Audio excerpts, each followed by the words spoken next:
Don't miss any action. Sign up for the free BN newsletters here. Although all eyes will be on Amir Khan when he fights Samuel Vargas at the Birmingham Arena on September 8, the local press and fans are rejoicing over the fact that 24-year-old Ruthless Ryan Kelly, 11-1-5, will defend the Midlands super-welterweight belt against Solihull rival and fellow big-ticket seller Kelcie Ball, 9-0-2. Midlands fight figure Jon Pegg today told Boxing News that the 26-year-old Ball has been confirmed for the first defense of the belt that Kelly won by stopping Owen Jobburn in 7 in May. "It deserves to be on a big show," said Sean Cogan, Ball's trainer, when speaking to the Birmingham Evening Mail about the fight.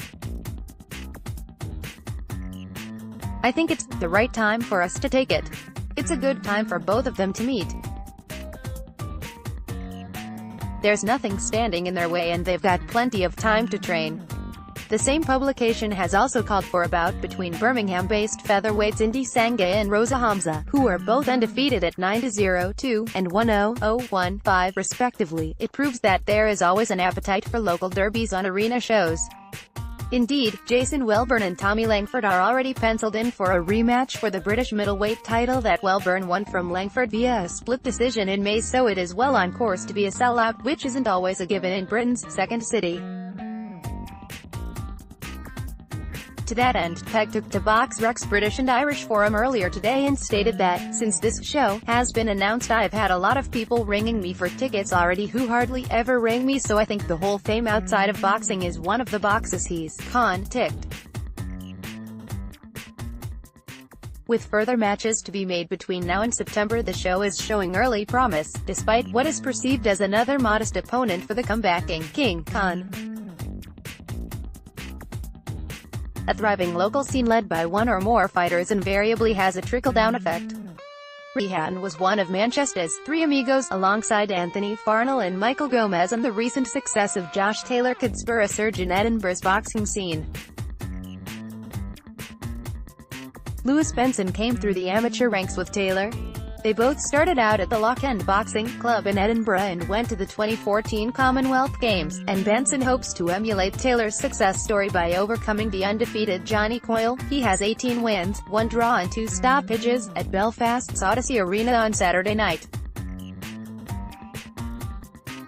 It has been described as a risky match for the two fighters to take, but the 26-year-old has told the Scottish Daily Mail the daring way that his fellow Loudonian has been matched has set a trend for other fighters and promoters to follow, and has encouraged him to put his 10-0-2 by KO record on the line against the Essex-based 25-year-old. "I've sparred with the best super lightweight in Britain, one of the best in the world, in Josh Taylor," said Benson. "I do okay in those spars. But this boy is not a Josh Taylor. He's not at that level. Coyle is a southpaw, but I like facing a southpaw, because I've been in the gym with Josh that long, since we were kids. I've always been used to it." Terry McCormick will work Benson's corner in Belfast, and he also assists Shane McGuigan in Taylor's corner, so Benson believes that his team has the experience to turn Saturday night into the equivalent of Taylor's coming-out party against O'Hara Davies. He said, "He'd had more fights than Josh, much like Coyle with me. It's the same sort of thing. It's the same step. This is a massive fight. It could open up a lot of doors. I would be well inside the British top 10. There would be massive opportunities." Staying in Scotland, Jamie Durrant of the Aberdeen Press and Journal has reported that former Anthony Joshua victim Gary Cornish 25-2, 13 KOs, his other loss was a decision defeat to Sam Sexton for the vacant British heavyweight title, is waiting for the go-ahead from the BBBOC to continue boxing. Cornish was pulled from a show in March due to an unspecified medical issue, yet hopes to resume his career. However, Sam Kynick, his manager, has admitted that it could be a lengthy process as the 31-year-old continues to tick over in the gym after hooking up with his former amateur trainer Liam Foy and returning to a career in joinery, while waiting on news of a possible return to action. "There is a meeting in the middle of July and there will be feedback from that, but these things can take months," said Kynick. As soon as this is resolved, we will get him boxing again. We have had a lot of big fight offers, but that is something we cannot look at until he is in a position to box. Tyrone McKenna meets Chorley's Jack Catterall on Saturday's Bill in Belfast in a fight the Belfast-based boxer hopes will propel him into title contention, but things could have been very different for the 28-year-old if it was not for his love of Jay-Z.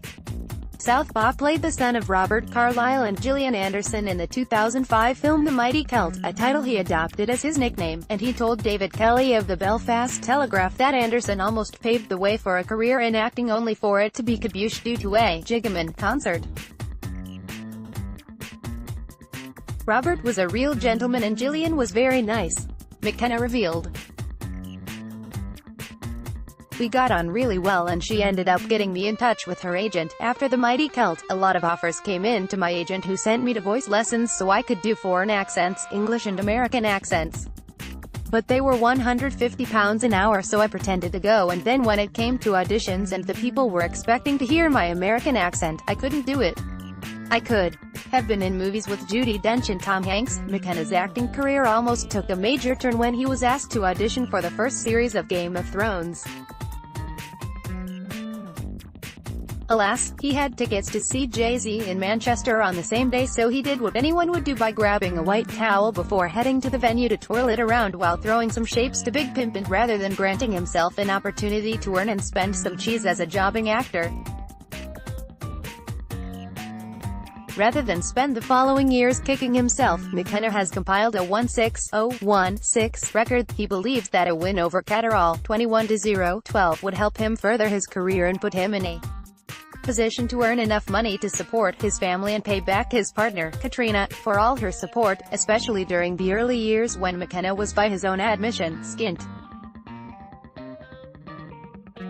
The only problem is that Chorley's Catterall, 24, will have similar ideas in what could turn out to the fight of the night, and would leave the loser sitting on a throne of groans.